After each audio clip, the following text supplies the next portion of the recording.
Hey, this is Chris, and in this video I'm going to be sharing my top 5 tips for new parents when it comes to investing for your kids.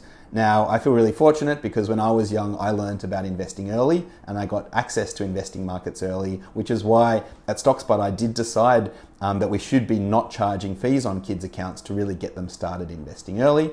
It's something I've been doing for my 2 young sons. So I've got them a Stockspot account and got them started investing from pretty much when they were born. And the tips I'm going to be sharing with them when they're older are the same tips I'm going to be sharing with you now. And there are 5 of them. So the first of them is that you want to get started as early as possible. And this is a no-brainer when it comes to investing because people really benefit from the compound effect, so the growth on the growth on the growth, the longer you're invested. So the earlier you can start for the kids in your life, the better it is. And I can share an example to kind of show the real impact of this. Now, let's say if you start investing when you're a kid, $100 a month, versus someone that starts investing 30 years later and puts in $1,000 a month. Even though that person is putting in 10 times more when they're 30, the person that started with $100 a month when they were much younger is going to have a lot more money by the time even that they're 40 years old, by a factor of 5. So the person that started with $100 as a kid is going to have over $1 million, whereas the person that started with $1,000 a month as a 30-year-old is only going to have about $200,000. So you really enjoy the benefits of compounding the earlier you start, which is why I think it's super important that parents encourage their kids to start learning about investing, and if they have the capacity to, help kick off their kids' investing accounts as soon as they're born.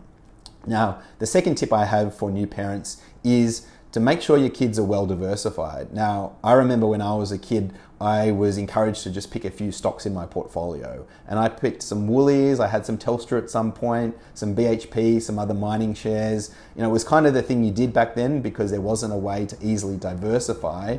And I think a lot of people back in my generation got lucky. They owned a few banks, they might have had BHP and Telstra, and they did all right.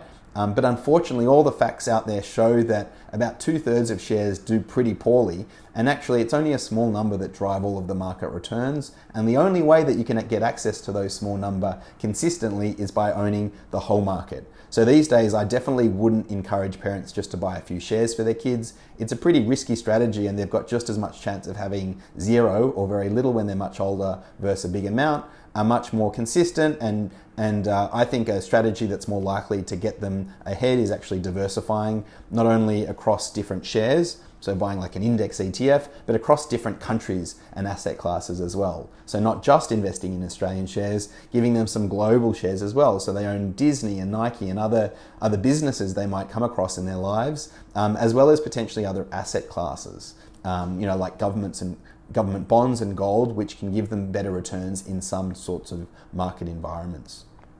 So the third tip I would share is keep your kids' costs low. So just as returns compound over the long run, so do fees. And so if your kid's stuck in some sort of fund or some sort of investment product that charges high fees, it's going to really erode their performance and reduce their ability to earn a great long-term return.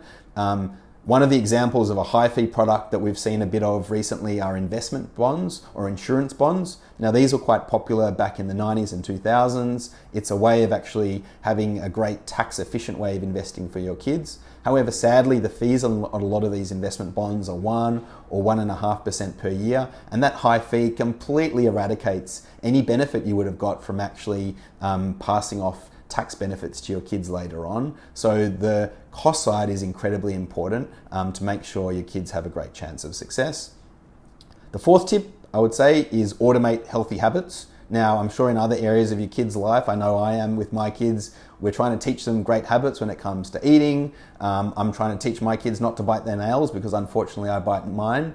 And it's the same with investing. You've got to teach your kids great habits early on and you've got to try and set those habits up early. So setting up regular investments is one of the healthiest habits you can do for your kids because they really benefit from that compound growth.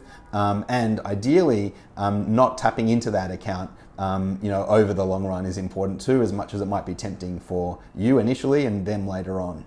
And then finally, when they're old enough, and it's not quite right for my kids yet because they're very young, but once they're old enough to understand, I would certainly encourage parents to start to talk to your kids about money, teach them about some of these basic concepts like the benefit of compound growth, how splitting your money across different companies works, and diversification, and even more simple concepts than that.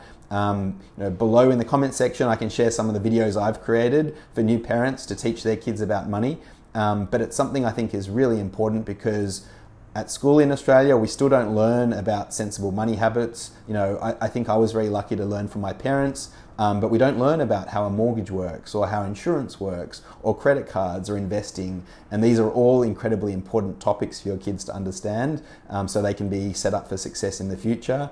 So be open about this stuff with your kids. Talk to them about your own mortgage and how you're thinking about it and refinancing it, or bring up all of these topics with your kids, because it will certainly pay off in the long run, and you can be confident when they eventually move out from home, they're going to be able to make some great financial decisions themselves. And that's my 5 tips for new parents when it comes to teaching their kids about investing and setting up for great investing habits.